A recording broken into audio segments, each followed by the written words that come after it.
Kembali lagi di cerita Guchen. Buat yang suka cerita ini silahkan like dan share, buat yang belum subscribe, mau kapan subscribe-nya? Oke, kita langsung aja ke ceritanya. Semua diawali dengan perceraian. Bab 346-350. Setelah beberapa saat, Guchen menyiapkan beberapa hidangan dan membawanya keluar. Setelah 2 hari berhubungan, Ye Dongqing tampaknya tidak terlalu memusuhi Guchen, meskipun dia masih tidak suka berbicara dengannya. Setidaknya itu jauh lebih baik daripada saat mereka pertama kali bertemu, dan itu bisa dianggap sedikit kemajuan, dan dia rukun dengan Ling Meixue dan Lin Xiyu. Setelah makan, Ye Dongqing masih berinisiatif untuk mencuci piring, tetapi dihentikan oleh Guchen. Lupakan saja, kakimu terkilir. Pergi dan istirahatlah. Aku yang akan mencucinya. Guchen segera mengambil piring dan sumpit dari tangannya dan berkata sambil tersenyum pahit. Ye Dongqing tidak bisa menahan diri untuk tidak mengerucutkan bibirnya dan terkekeh, aku tidak menyangka kamu akan terlalu peduli. Jangan terlalu banyak berpikir, aku hanya kasihan dengan set mangkukku. Ini dikirim dari luar negeri, semuanya terbuat dari batu giok putih. Kamu hampir merusak semuanya tadi malam, aku merasa sangat buruk. Ah, dasar jalang. Guchen menggosok pantatnya dan berkata dengan marah. Larut malam. Saat Guchen selesai mencuci dan bersiap untuk tidur, waktu sudah lewat jam 12 malam. Tidak ada seorang pun di ruang tamu di lantai pertama, dan lampunya redup. Ling Meixue dan Lin Xiyu sudah naik ke atas untuk tidur. Namun ketika dia keluar untuk menyeka kepalanya dengan handuk, dia melihat sesosok tubuh sedang duduk di sofa. Dan terdengar suara nyeri lembut yang keluar dari mulutnya. Kalau kakimu terkilir, kamu memang perlu menstimulasi peredaran darah dan menghilangkan stasis darah, tapi caramu salah. Bukan hanya lukanya tidak bisa disembuhkan, kamu bahkan mungkin tidak bisa bangun dari tempat tidur besok. Guchen berdiri di belakangnya dan terkekeh. Bayangan yang duduk di sofa, membungkuk dan menggosok pergelangan kakinya dengan minyak safflower, tidak lain adalah Ye Dongqing. Mungkin dia juga mengalami sakit pergelangan kaki yang parah di malam hari, jadi dia turun untuk melihat apakah ada anggur obat atau sejenisnya, dan menemukan sebotol minyak safflower di bawah meja kopi di lantai pertama. Saat dia sedang berkonsentrasi memijat pergelangan kakinya, sebuah suara tiba-tiba datang dari belakangnya. Guchen juga dengan jelas melihat Ye Dongqing gemetar dan botol minyak safflower di tangannya jatuh ke lantai. Kamu akan mati. Kenapa tidak ada suara saat kamu membuka pintu? Ye Dongqing menoleh dan merendahkan suaranya dan berkata dengan marah. Ini setelah mempertimbangkan bahwa terlalu banyak suara akan mengganggu Ling Meixue dan Lin Xiyu di lantai atas, jika tidak, dia benar-benar ingin memarahi orang ini. Kamu tidak bisa menyalahkanku, kamu memijatnya terlalu serius. Guchen merentangkan tangannya dan terkekeh. Ketika Ye Dongqing melihatnya datang, dia mengenakan sandalnya dan berdiri untuk pergi, minggir. Aku mau tidur. Silahkan, tapi izinkan aku memberitahumu dulu, jika kamu tidak melancarkan peredaran darah dan menghilangkan stasis darah pada waktunya, pembengkakannya mungkin akan bertambah parah besok. Pijatanmu sungguh menakjubkan, tidak hanya memecah gumpalan darah, tetapi juga secara langsung merusak saraf. Guchen awalnya memperingatkannya dengan ramah, tapi Ye Dongqing memelototinya, kamu tidak perlu khawatir tentang itu. Oke. Silahkan pergi. Tapi saat Ye Dongqing terlatih-tatih untuk naik ke atas, saraf di kakinya yang terluka segera bergetar karena ketegangan di pergelangan kakinya. Ah! Ye Dongqing terjatuh ke belakang. Hei! Hei! Hei! Jangan menimpaku. Saat Guchen melihatnya jatuh, tanpa sadar dia ingin bersembunyi. Brak! Tubuh lembut dan halus segera menempel padanya, dan aroma lezat mengalir ke wajahnya. Tapi Guchen tidak bingung.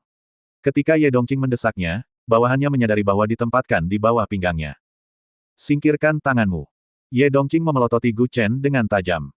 Guchen juga menatapnya dengan wajah polos, kalau begitu kamu harus bangun. Apakah kamu tidak menginginkan kaki ini lagi? Awalnya, kakinya yang terkilir mungkin baik-baik saja jika dia mengistirahatkannya selama 3 hari, tetapi ketika dia menggosoknya, dia malah melukai tulang keringnya. Kejatuhan yang baru saja kamu lakukan memperburuk cedera pergelangan kakimu. Jika kamu tidak mengatasinya, akan sangat sulit untuk mengatasinya. Jangan salahkan aku karena tidak memperingatkanmu. Guchen berkata dengan lembut. Apakah kamu tahu keterampilan medis? Ye Dongqing memandangnya dengan penuh tanya dan berkata, apa yang baru saja saya gunakan adalah teknik pijat yang diturunkan oleh keluarga Ye. Meskipun saya tidak dapat mengoperasikannya dengan satu tangan, mengapa Anda mengatakannya ada yang salah dengan teknikku? Kecuali melahirkan, tidak ada yang tidak bisa kulakukan di dunia ini. Guchen memandangnya sambil menyeringai dan berkata, pertama-tama, ada sesuatu sangat salah dengan metodemu. Jika kamu merangsang titik Zusanli, itu hanya akan membuat kemacetan darah menyebar, jadi itu salah sejak awal. Kamu berbicara omong kosong. Ini adalah apa yang diajarkan oleh pengobatan leluhur keluarga Ye kami, pijat titik Susanli untuk mengaktifkan sirkulasi darah dan menghilangkan stasis darah.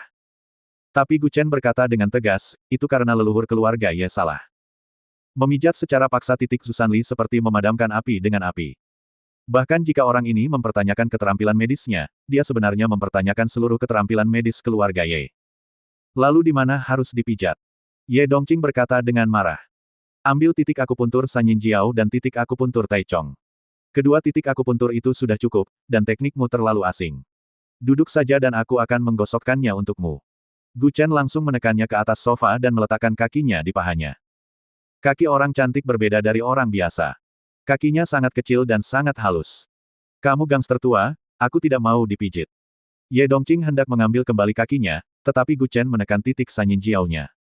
Pergelangan kakinya terasa sakit dan mati rasa. Pada saat itu, dia merasa seperti pergi ke surga. Perasaan mati rasa itu, dari telapak kakinya menghantam langit. Itu dia. Di sana. Lebih keras. Ye Dongqing meraih lengannya dengan kedua tangan dan tersentak. Gu Chen juga tidak bisa berkata-kata, saudari, tolong pelankan suaramu. Saya hanya memijat kakimu.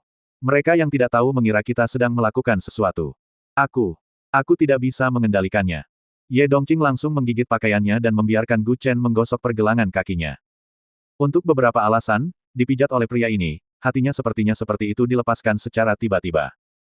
Perempuan dan laki-laki itu sama, mereka semua punya kebutuhan pada suatu saat, tapi perempuan hanya menyembunyikannya lebih dalam.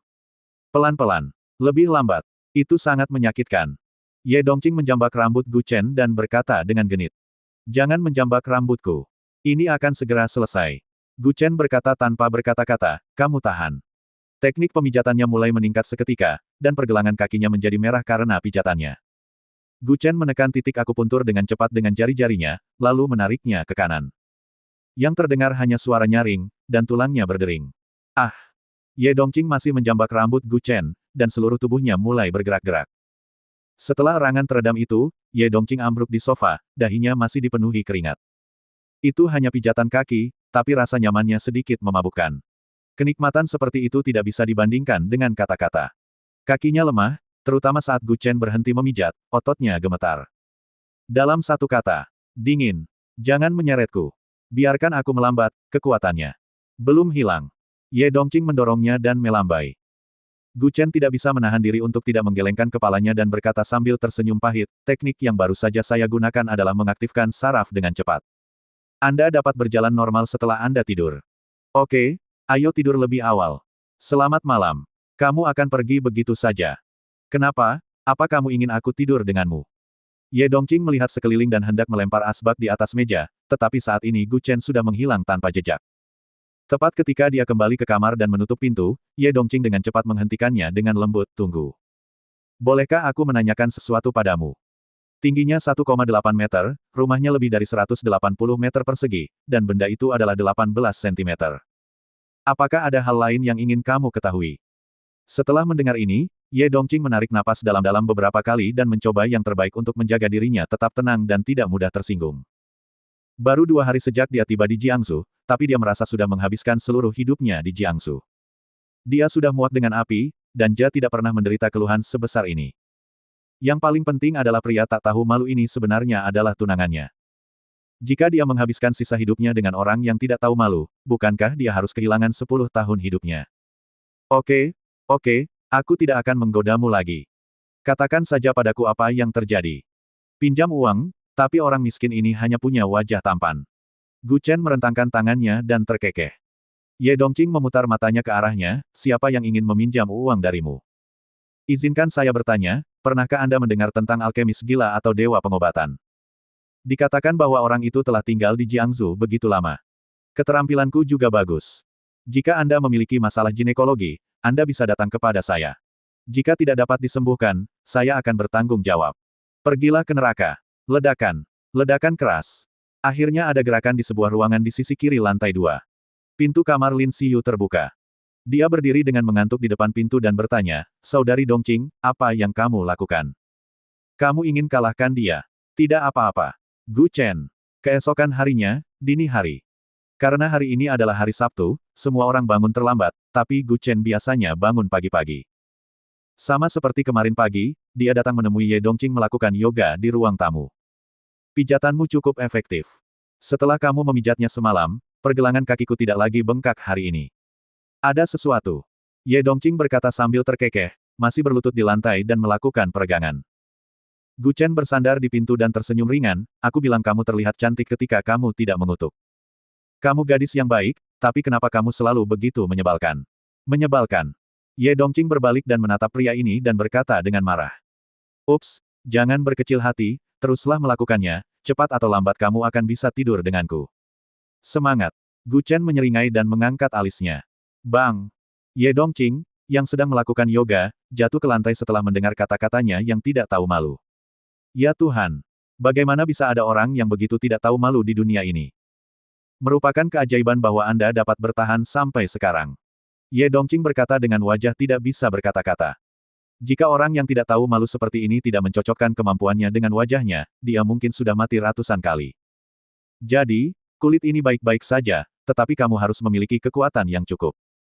Sebelumnya semua orang bangun, Gu Chen tidak terburu-buru menyiapkan sarapan, tetapi sedang berlatih tinju di halaman. Sudah lama sekali dia tidak berlatih tinju dengan serius. Dia harus memiliki keterampilan tinju yang baik, karena tinju adalah seni bela diri yang pertama, dan sebagian besar kungfu berevolusi dari dasar ini. Situ Deng Feng juga mengatakan pada hari itu bahwa beberapa orang sudah mulai membeli kepalanya dengan harga tinggi, 200 juta dolar AS, yang cukup membuat banyak orang heboh. Gu Chen tidak bisa memberikan 200 juta dolar kepada semua orang yang ingin membunuhnya. Mari kita tidak membicarakan apakah dia punya uang sebanyak itu yang bisa dia gunakan. Cara frustasi ini untuk berdoa, memohon perdamaian. Satu-satunya cara adalah, Anda harus memperkuat kekuatan Anda. Tinju juga memperhatikan 5 elemen. Jantung bergerak dengan mata, dan ayunan telapak tangan perlu berubah sesuai arah angin. Ye Dongqing duduk di ruang tamu dan menyaksikan latihan tinju Gu Chen di luar halaman. Itu berantakan, tapi kekuatan setiap pukulannya sangat menghancurkan. Bahkan setiap kali Gu Chen meninju, seluruh kaca ruangan akan bergetar. Ye Dongqing belum pernah melihatnya sebelumnya. Orang tersebut berada pada level tetua keluarga Ye. Kemampuan itu membuat kaca di ruangan bergetar saat berlatih tinju. Kecepatannya harus di atas puncak kekuatan internal. Lebih jauh lagi, itu telah melampaui level prajurit biasa. Kebanyakan orang tidak dapat mencapai level itu, jadi mereka tidak banyak bicara kepada Ye Dongqing. Tapi di depannya, kemahiran Gu Chen dalam teknik tinju ini tampaknya lebih baik daripada master tingkat tua dari keluarga Ye, dan dia telah mencapai titik kemahiran. Anggun seperti naga yang terkejut, anggun seperti naga yang berenang. Inilah rahasia utama tinju. Selain itu, Ye Dongqing mengira teknik tinju miliknya adalah Tai Chi pada awalnya, tetapi kemudian tidak terlihat seperti Tai Chi lagi. Keterampilan tinju macam apa yang kamu latih? Ye Dongqing membuka pintu dan berdiri di tepi halaman, menatapnya dan berseru. Gu Chen berbalik ke samping dan meninju dari udara. Zing! Pepohonan tak jauh di seberang mulai bergetar, dan berlangsung selama 3 hingga 5 detik. Angin dari udara mampu mengguncang pepohonan ke kiri dan ke kanan. Kenapa? Kamu tahu kungfu? Gu Chen perlahan menutup tinjunya dan berkata sambil tersenyum. Ye Dongqing memelototinya dan berkata dengan nada menghina, siapa yang kamu anggap remeh? Apakah kamu benar-benar berpikir bahwa keluarga Ye kami hanya bisa menanam bahan obat? Tapi kenapa aku belum pernah melihat teknik tinjumu ini? Itu jelas satu set teknik tinju, tapi saya benar-benar melihatnya dalam diri Anda. Ketika Anda telah mempelajari lebih dari selusin teknik, apakah Anda tidak takut menjadi gila? Umumnya, ketika berlatih bela diri, seseorang hanya berkonsentrasi mempelajari satu jenis kungfu, karena terlalu banyak mempelajari teknik kungfu akan mudah mengacaukan pikiran, dan pada akhirnya semua teknik kungfu akan berantakan. Tapi ini adalah pertama kalinya dia melihat serangkaian teknik tinju seperti milik Gu Chen, yang mencakup lebih dari selusin teknik kungfu lainnya. Kamu salah. Ini bukan selusin jenis, tapi 36 jenis kungfu yang digabungkan menjadi satu. Orang lain pasti akan menjadi gila jika mereka berlatih kungfu ini, tapi aku tidak akan menjadi gila. Memang benar rata-rata orang bisa berlatih lebih dari 30 jenis kungfu, 3 macam saja sudah cukup membuat orang normal menderita masalah mental. Gu Chen sebenarnya bisa memadatkan 36 jenis kungfu menjadi serangkaian teknik tinju. Kamu, bagaimana mungkin? Kata Ye Dongqing dengan ekspresi tidak percaya. Jika dia tidak melihatnya dengan matanya sendiri, dia mungkin tidak akan percaya bahwa seseorang bisa begitu menantang. Karena teknik tinju ini unik bagiku, dan percuma orang lain mencurinya. Jika berguna menjadi master hanya dengan bekerja keras, lalu apalagi yang seorang jenius butuhkan? Gu Chen mengangkat bahu dengan arogan dan terkekeh. Meskipun kata-kata ini gila, dia memang punya modal. Gu Chen dapat menggabungkan lebih dari 30 jenis kungfu menjadi satu, yang cukup untuk menunjukkan bahwa dia telah menguasai kelemahan sebagian besar kungfu. Ini saja sudah cukup untuk membenci semua orang di dunia. Kamu curang. Di mana aku bisa menemukan keterampilan tinju seperti milikmu? Ye Dongqing memutar matanya ke arahnya dan berkata dengan marah. Bagaimana kamu bisa menyebutnya curang? 36 jenis kungfu diintegrasikan menjadi satu. Saya bisa memisahkannya untuk bertarung, atau menggabungkannya untuk bertarung bersama. Apakah menurut Anda itu curang? Sulitkah untuk mengakuinya bahwa saya jenius yang luar biasa? Gu Chen menepuk bahunya dan berkata sambil menyeringai, kamu seharusnya beruntung memiliki seorang jenius seperti aku sebagai tunanganmu. Kamu. Meskipun Ye Dongqing bukan seorang seniman bela diri, dia telah dipengaruhi oleh keluarganya sejak dia masih kecil, dia masih bisa mengetahui banyak hal. Meski bela diri di masyarakat saat ini tidak sepopuler dulu, bukan berarti kungfu di serial TV tidak ada. Hanya saja orang biasa tidak bisa bersentuhan dengannya. Pada zaman dahulu, praktisi bela diri bisa terlihat di mana-mana, namun mereka yang sudah berlatih bela diri selama beberapa tahun bisa diundang ke rumahnya. Dipercayakan dengan tugas-tugas penting. Belum lagi mereka yang sudah berlatih bela diri sejak kecil, hampir jadi incaran keluarga besar. Untuk prajurit biasa, ini dibagi menjadi tahap kekuatan eksternal dan tahap kekuatan internal. Setiap tahap dibagi menjadi banyak tahap kecil. Hanya untuk orang-orang dalam tahap kekuatan eksternal, banyak orang meminta mereka menjadi pengawal pribadi. Pada dasarnya, mereka mulai dengan 3 juta setahun, dan untuk mencapai level ini, mereka harus berusia setidaknya 10 tahun dan tidak pernah melewatkan satu hari pun dalam pelatihan seni bela diri. Beberapa orang menghabiskan seluruh hidup mereka tidak mampu menembus kekuatan batin. Mereka yang memiliki bakat lebih baik dapat memasuki tahap awal kekuatan batin sekitar usia 40, tetapi mereka yang dapat mencapai puncak kekuatan batin tidak hanya harus memiliki bakat yang luar biasa, tetapi juga bakat yang luar biasa, dan harus mengumpulkannya seiring waktu. Oleh karena itu, umumnya hanya sedikit yang telah mencapai puncak kekuatan internal, dan kebanyakan dari mereka berusia sekitar 70 atau 80 tahun. Selain itu, jika Anda ingin mempekerjakan master tingkat ini untuk duduk dalam keluarga, Anda harus memberikan gaji tahunan minimal 50 juta, dan Anda bahkan mungkin tidak dapat mempekerjakannya. Perbandingan seperti itu menunjukkan bahwa Gu Chen setidaknya adalah ahli kekuatan internal di usia yang begitu muda. Di usianya, dia sungguh luar biasa. Bahkan para tetua keluarga Ye mungkin berpikir bahwa Ye Dongqing sedang bercanda. Hei, kamu sangat cantik, tapi kamu bermasalah. Gu Chen tidak bisa menahan menggelengkan kepalanya sedikit dan tersenyum ketika dia melihat matanya menatapnya dengan linglung. Ye Dongqing tidak bisa berbuat apa-apa terhadap orang ini. Meskipun terkadang dia sangat marah, dia menyadari bahwa memarahi tidak akan membantu, jadi dia berhenti memarahinya. Pada saat ini, Lin Xiu berjalan turun dari lantai 2 dan melihat keduanya dari mereka berdiri di halaman. Dia tersenyum dan berkata, Saudari Dongqing, kalian bangun pagi-pagi sekali. Ya, saya terbiasa bangun pagi untuk melakukan yoga. Mengapa kamu tidak tidur lebih banyak akhir pekan ini? Ye Dongqing menatapnya dan terkekeh. Lin Xiu juga melakukan peregangan sambil turun ke bawah, ini akhir pekan yang jarang, ayo selesaikan makan dan berbelanja nanti. Bagaimana kalau kita pergi ke KTV di sore hari? KTV. Ye Dongqing menatapnya dengan bingung. Ya Tuhan, apakah kamu belum pernah ke KTV? Ye Dongqing menggelengkan kepalanya sedikit, keluargaku mengontrol dengan ketat sejak aku masih kecil. Aku jarang memasuki tempat hiburan dan belum pernah ke bar. Lalu bagaimana kamu menghabiskan masa mudamu? Bukankah itu terlalu membosankan? Apakah Anda mengerjakan pekerjaan rumah setiap hari? Saudari Dongqing, kamu seharusnya tidak jauh lebih tua dariku, kan? Lin Xiu bertanya dengan cepat seperti rentetan pertanyaan. Ye Dongqing terlihat lebih dewasa dan memiliki karakter yang jauh melebihi teman-temannya. Faktanya, dia baru berusia 24 tahun, 1 tahun lebih tua dari Gu Chen atau 3 tahun lebih tua dari Lin Xiu. Ini bukan tentang belajar.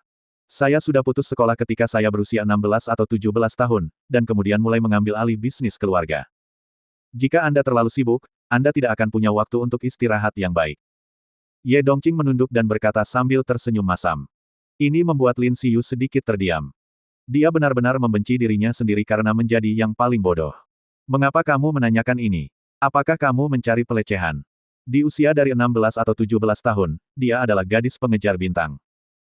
Tergantung pada usia Anda mungkin jatuh cinta dengan selebriti tertentu, tetapi Ye Dongqing telah menjadi tulang punggung keluarga Ye dan bertanggung jawab atas industri besar pada usia tersebut. Orang biasa mungkin masih mengandalkan uang bulanan dari keluarga mereka. Saat dia hidup dengan beberapa ratus yuan, dia sudah memiliki kekayaan puluhan miliar, menjadi wanita kaya termuda di negeri Xia, bahkan orang-orang membandingkan satu sama lain. Lupakan saja, Aku tidak akan bertanya. Lin Xiyu melambaikan tangannya dan terkekeh, Saudari Dongqing, jika kamu tidak ada urusan di sore hari, ayo pergi berbelanja di sore hari. Saudari Suir juga libur hari ini, biarkan orang ini membawakan barang-barang untuk kita. Jangan sia-siakan tenaga kerja Anda. Pada saat ini, kedua wanita itu menoleh ke arah Gu Chen pada saat yang sama. Mereka tampak seperti sedang melihat hewan peliharaan. Aku tidak akan pergi. Aku paling benci berbelanja dengan wanita. Gu Chen segera melambaikan tangannya dan berkata. Lin Xiyu segera melangkah maju dan meraih lengannya dan berkata dengan genit, apakah Anda hanya membiarkan kami tiga gadis cantik yang berkeliaran di jalan? Apakah kamu tidak takut kami didekati oleh pria asing? Suara itu begitu keras sehingga bahkan wanita pun tidak tahan, apalagi Gu Chen. Dia segera melambaikan tangannya, aku pergi. Apakah tidak apa-apa bagiku untuk pergi? Ye Dongqing di samping juga tercengang. Beraninya kamu menantang bajingan ini melakukan ini. Benar saja, pria menyukai hal-hal yang lembut dan bukan hal-hal yang keras. Gu Chen membuat sarapan sederhana, dan setelah semua orang makan, mereka pergi. Ketika mereka sampai di pusat perbelanjaan terbesar di Jiangsu, ketiganya memakai masker saat keluar. Ketiga wanita itu memiliki tinggi badan yang sama, sekitar 1,65 meter dan mengenakan sepatu hak tinggi. Apa artinya ketiga orang ini berada dalam satu bingkai? Sama sekali tidak ada. Banyak orang yang lewat bahkan mengeluarkan ponsel mereka secara diam-diam ambil foto. Mereka semua memakai masker, kenapa banyak sekali yang menonton? Gu Chen bergumam pelan sambil mengikuti mereka. Lin Xiyu, yang duduk di sebelah kiri, mengangkat kepalanya dengan ekspresi bangga di wajahnya. Sekarang Anda tahu pesona wanita ini. Sepanjang pagi, mereka mengunjungi banyak toko mewah. Tak satu pun dari ketiga wanita itu kekurangan uang. Meskipun Ye Dongqing telah kehilangan kartu bank, kartu identitas, dan fotonya, selama dia menghubungi keluarganya dan mengikat informasi identitasnya ke ponselnya, dia dapat mengerahkan banyak dana. Dan sekarang Anda dapat menggunakan pengenalan wajah untuk membeli sesuatu, jadi meskipun Anda kehilangan ponsel saat pergi keluar, Anda masih dapat membeli barang di beberapa pusat perbelanjaan besar. Pindai wajah Anda untuk mengenali dan Anda dapat mengonfirmasi pembayaran. Bibi, apa lagi yang ingin kalian beli? Kalian sudah mengunjungi 3 pusat perbelanjaan. Kata Gu Chen dengan wajah terdiam sambil membawa lebih dari selusin tas, dan juga di lehernya. Dia tidak pernah selelah ini saat berada di medan perang. Sudah kuduga, pergi berbelanja dengan seorang wanita adalah tantangan fisik. Berjalan di jalan, ketiganya menarik perhatian semua orang, tetapi Gu Chen tampak seperti portir. Ketika perempuan pergi berbelanja, mereka biasanya tidak membeli sesuatu yang praktis, namun mereka membeli apa yang menurut mereka terlihat bagus. Namun, setelah membelinya, mereka mungkin membiarkannya begitu saja di rumah. Dikatakan bahwa 3 wanita memiliki satu drama, tetapi kenyataannya demikian, dan Gu Chen hampir diabaikan. Siang hari. Mungkin mereka semua lelah karena berbelanja, jadi Lin Xiyu berhenti, berbalik dan berkata dengan lembut, aku sedikit lapar, kenapa kita tidak mencari makan? Di mana dia? Ling Meixue bertanya dengan curiga. Bukankah dia di sana? Ye Dongqing mengangkat jarinya dan menunjuk ke pintu, dan melihat Gu Chen duduk di tangga membawa banyak barang. Untuk dapat mengubah pria yang biasanya energi menjadi kelelahan seperti sekarang, hanya Tuhan yang tahu apa yang telah dia lalui. Ada 30 tas dengan berbagai ukuran tersebar di sekelilingnya. Ketiga orang ini mungkin menghabiskan waktu hanya untuk berbelanja hari ini. Pasti biayanya ratusan ribu. Apakah kalian ingin melanjutkan berbelanja? Kata Gu Chen lembut, sambil merosot di tangga di depan pintu. Ling Meixue juga melihat waktu. Sudah waktunya makan siang, dan dia sudah lama tidak berbelanja segila hari ini. Benar saja, sesekali memilih waktu untuk berbelanja bersama memang bisa menghilangkan banyak kekhawatiran. Banyak orang mengatakan bahwa begitu Anda punya uang, kekhawatiran Anda akan berkurang. Tetapi setelah Anda menjadi sangat kaya, kekhawatiran baru akan muncul. Dia harus menangani semua hal yang berantakan di perusahaan setiap hari. Ling Meixue terkadang merasa sangat tertekan tidak tahu cara menggunakan internet untuk menyembunyikan awan selama beberapa hari dalam sebulan. Aku juga sedikit lapar, kenapa kita tidak mencari tempat makan dulu? Lin Xiyu adalah orang pertama yang mengangkat tangannya dan berkata sambil menyeringai, aku tahu. Aku tahu tempat di mana kita bisa bernyanyi dan memesan makanan. Di mana itu? KTV terintegrasi Taisa. KTV terintegrasi Taisa ini memiliki 6 lantai, dan item di setiap lantai berbeda. Anda mungkin tidak dapat melihat semuanya dalam satu hari. Ini juga merupakan tempat hiburan terkenal di Jiangsu, dan layanannya relatif mewah. Bahkan jika orang biasa masuk, mungkin sulit bagi mereka untuk mengeluarkan uang mereka bisa makan, mandi, pijat, tidur, dan bernyanyi di sana. Selama Anda punya uang, Anda bisa menikmati perawatan seorang kaisar di sana. Seseorang akan membantu Anda makan, dan seseorang akan memijat punggung Anda saat Anda mandi. Oleh karena itu, di tempat seperti itu, orang-orang dari kalangan menengah atas datang ke sana untuk mengeluarkan uang. Banyak orang memilih untuk berdiskusi tentang bisnis di sana. Setelah makan, mereka mengaum beberapa kali lalu mandi dengan nyaman. Kita bisa membicarakannya. KTV terintegrasi Taisa. Ketika Gu Chen mendengar nama ini, dia tidak bisa menahan diri untuk tidak mengangkat kepalanya. Bukankah itu KTV atas nama Zhang Bao? Zhang Bao terakhir kali, dia juga mengatakan bahwa dia akan diundang untuk mengunjungi Taisa. Ada banyak gadis muda di sana. Teman-teman, mereka semua tahu bagaimana rasanya. Zhang Bao tidak terlalu berpendidikan, tapi dia ingin memamerkan dirinya di depan dari Gu Chen, jadi dia ingin membawanya bersamanya. Pergi ke KTV All-in-One Taisa yang dia bangun dengan sepenuh hati, tapi dia tidak pernah punya waktu, jadi dia tidak pernah pergi ke sana. Apakah kamu pernah ke KTV All-in-One Taisa ini? Ye Dongqing tidak bisa menahan tawa ketika dia melihat ekspresi terkejut Gu Chen. Lin Xiu berkata dengan nada meremehkan dari samping, kamu harus menghormatinya, ada tempat untuk bernyanyi dan waktu luang, dan Anda dapat mendengarnya berbicara dengan 5 nada. Siapa bilang laki-laki hanya pergi ke sana untuk bernyanyi? Gu Chen mengangkat alisnya dan berkata sambil tersenyum buruk. Ketiga wanita itu tertegun selama beberapa detik dan mau tidak mau saling memandang. Mereka semua memukul Gu Chen dengan tas di tangan mereka. Dan ada banyak di sekelilingnya. Mereka tidak merasa simpati pada Gu Chen, tapi matanya penuh rasa iri. Tidak membuang-buang waktu untuk berbelanja dengan 3 wanita cantik. KTV All-in-One Taisa. Saat masuk ke lobi, rasanya seperti uang. Dekorasinya semewah hotel berbintang. Bahkan KTV dengan nama keluarga Jiang tidak bisa dibandingkan dengan yang ini. Zhang Bao juga berusaha sekuat tenaga untuk meningkatkan statusnya agar dia layak berdiri di samping Gu Chen. Namun, Gu Chen tidak memberitahu Zhang Bao ketika dia datang ke sini karena dia di sini hanya untuk menyanyikan sebuah lagu dan ketiganya wanita di sekitarnya tidak perlu seorang majikan yang kekurangan uang memintanya untuk mengesampingkan tagihan atau semacamnya. Semuanya ada di meja di kamar pribadi. Anda dapat memesan apa yang ingin Anda makan langsung di konsol di dinding dan kemudian membayar dengan WeChat. Ruang di dalamnya juga cukup luas untuk beberapa orang bernyanyi dan makan secara bersamaan. Apa yang ingin kamu makan? Biarkan aku memesannya. Ling Meixue bertanya dengan lembut sambil berdiri di konsol. Lin Xiu adalah seorang pecinta kuliner. Ketika dia melihat makanan tersebut, dia langsung berkata, Saudari Suer, saya ingin makan barbecue. Saya juga ingin makan ikan bakar dan sushi. Saudari Dongqing. Ye Dongqing tertegun sejenak, dia masih mengamati sekeliling. Dalam lingkungan seperti itu, ketika dia mendengar seseorang memanggilnya, dia hanya tersenyum ringan dan berkata, pesan apapun yang kamu pesan, aku akan makan apapun yang kamu pesan. Di kota Chang'an, dia sarapan, makan siang, dan makan malam setiap hari dari rumah. Itu disiapkan oleh ahli gizi, yang berarti dia tidak punya hak untuk makan yang dia mau. Dia harus bergantung pada pengaturan ahli gizi setiap hari.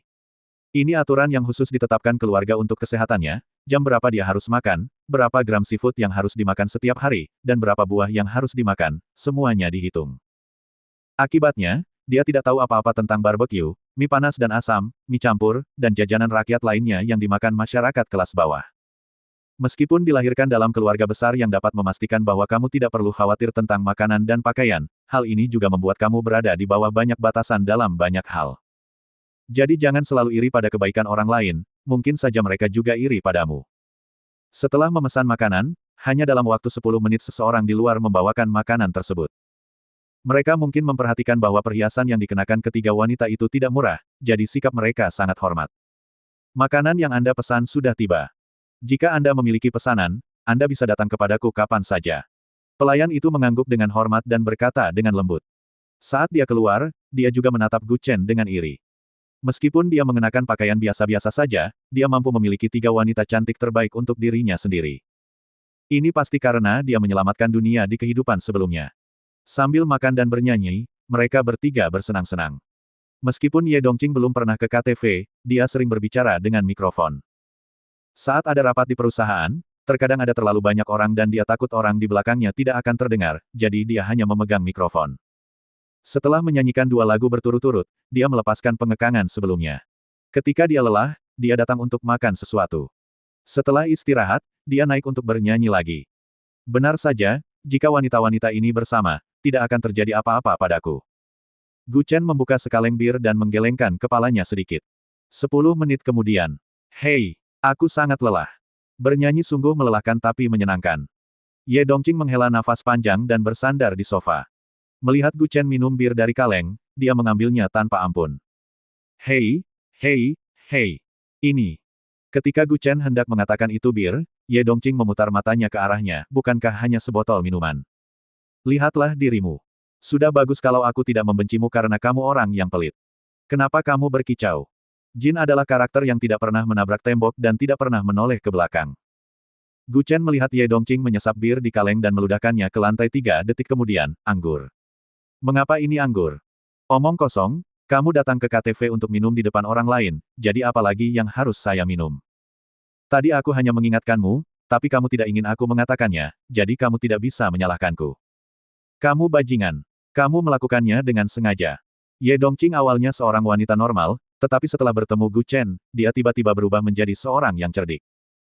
Setelah bernyanyi beberapa saat, Lin Xiyu dan Ling Meixue juga merasa sedikit lapar setelah bernyanyi, sehingga mereka berhenti untuk makan. Gu Chen, kenapa kamu tidak menyanyikan beberapa lagu? Lin Xiyu menyerahkan mikrofon padanya dan terkekeh, kita bertiga sedang makan, tidak boleh tidak ada yang bernyanyi. Kamu tidak akan suka, aku tuli nada. Gu Chen mengerutkan bibirnya dan berkata balik. Ling Meixue di samping terdiam sepanjang waktu, tetapi menatapnya dengan penuh harap. Di antara orang-orang ini, dia dan Lin Xiyu pernah mendengar Gu Chen bernyanyi sebelumnya. Oke. Kalau begitu aku akan menyanyikan satu lagu. Gu Chen berjalan ke panggung, memegang mikrofon tetap di lantai, dan memesan, boy. Tidak peduli berapa usia seorang pria, Anda harus tahu bahwa dia pernah menjadi seorang anak muda. Nyanyian perlahan dimulai, dan pada saat inilah Ye Dongqing dan Lin Xiyu akhirnya mengerti apa arti, berlutut dengan mulut terbuka.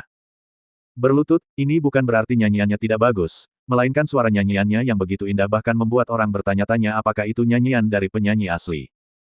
Setelah Ye Dongqing berulang kali mengkonfirmasi bahwa dia bukan penyanyi aslinya, dia menunjukkan ekspresi terkejut di wajahnya. Bukankah ini terlalu bagus? Katanya dengan ekspresi keheranan. Mendengarkan nyanyian sebagian orang memang menyiksa, tetapi mendengarkan nyanyian orang lain adalah kenikmatan dan penyembuhan. Dia bisa bernyanyi dengan sangat bagus. Ling Meixue menyesap anggur dan terkekeh, hahaha, dengarkan saja lagunya, orang ini jarang bernyanyi. Di atas panggung. Nyanyian Gu Chen juga berangsur-angsur berakhir. Ada suatu masa di mana tak disangka dia akan ragu saat jatuh cinta padanya, sekarang aku hanya berharap rasa sakitnya akan datang lebih cepat. Nyanyian itu perlahan berhenti. Tepat ketika semua orang hendak bersorak atas kerusakan tersebut, pintu dibuka setengah pada suatu saat, dan tepuk tangan datang dari luar pintu terlebih dahulu. Saya melihat seorang wanita mengenakan pakaian bisnis abu-abu, menginjak sepatu hak tinggi berkilau, dan terlihat sangat cakap dengan rambut pendek. Kakinya yang indah panjang dan ramping, dan dia bahkan lebih menawan dalam balutan warna hitam. Gaun di usia 30-an seperti ini mengungkapkan seluruh pesona seorang wanita. Remaja adalah masa muda, usia 20-an adalah masa yang rapuh dan belum dewasa, dan usia 30-an adalah masa transisi seorang wanita, saat dia menjadi intelektual dan dewasa. Meski rambutnya pendek, namun tidak mempengaruhi penampilan wanita ini, malah menambah sedikit kesempurnaan. Nyanyian yang sangat indah. Jika saya tidak membukanya dan melihatnya, saya akan mengira itu adalah lagu asli di dalamnya. Wanita berambut pendek yang cakap itu berdiri di depan pintu dan terkekeh. Gu Chen tampak sedikit lelah mendengar pujian seperti itu, tetapi ejekan itu semakin menarik perhatiannya. Mungkin inilah kesepian yang tak terkalahkan. Terima kasih atas pujiannya. Saya hanya menyanyikan lagu sederhana, tidak terlalu berlebihan, dan kurang dari sepertiga level nyanyian serius saya. Ketiga wanita di sebelahnya juga terdiam. Orang-orang memuji Anda karena bersikap rendah hati dan rendah hati. Siapapun seperti dia hanyalah Versailles lama. Sepertinya itu tidak masalah, tapi kata-katanya mengungkapkan bahwa dia sedang pamer. Namun, wanita berambut pendek itu sama sekali tidak merasa jijik saat mendengar kata-kata arogannya, bahkan menunjukkan ekspresi yang sangat mengapresiasi. Anak muda yang sangat menjanjikan. Apakah kamu punya waktu untuk berbicara denganku? Lagumu sangat bagus. Wanita berambut pendek itu memainkan tangannya dan terkekeh. Saat dia berbicara, dia mengeluarkan kartu nama dari tasnya dan menyerahkannya. Gu Chen melirik ke kartu nama, perusahaan hiburan Yinyu. Apakah Anda seorang pencari bakat? Yang disebut pencari bakat adalah seseorang yang mencari orang-orang yang bisa menjadi bintang di kalangan masyarakat, yang biasa disebut pencari bakat. Tentu saja, kemungkinan hal semacam ini ditemukan di kalangan masyarakat dan menjadi populer sangatlah kecil. Kalaupun itu benar-benar terjadi, pada dasarnya harus dikupas oleh agensi untuk bisa lolos. Bisa juga dibilang aku pencari bakat. Kalau kamu tertarik, kita bisa bicara tentang menghasilkan uang. Wanita berambut pendek itu mengerucutkan bibirnya dan tersenyum tipis, dengan kemampuan menyanyi dan sedikit pengemasan, mungkin kamu akan menjadi yang berikutnya. Traffic King. Maaf, tidak tertarik. Meskipun pencari bakat ini mungkin tidak dapat diandalkan, tidak semua orang dapat ditemukan oleh pencari bakat. Pada dasarnya walaupun orang yang ditemukan belum tentu terkenal, namun taraf hidupnya jauh lebih tinggi dari orang biasa, tidak ada masalah. Seorang pekerja kantoran biasa mendapat penghasilan puluhan ribu atau ratusan ribu setahun, tetapi jika perusahaan pialang menguntungkan Anda, itu akan menghasilkan jutaan setahun dengan menggunakan spekulasi Anda, dan kemudian memberi Anda sepersepuluhnya, yaitu ratusan ribu Anda akan mendapatkan lebih banyak dari sebelumnya, reputasinya juga meningkat. Oleh karena itu, banyak orang menginginkan hal baik seperti ini dengan cara apapun, setidaknya mereka tidak akan menolaknya tanpa memikirkannya seperti Gu Chen. Bersambung.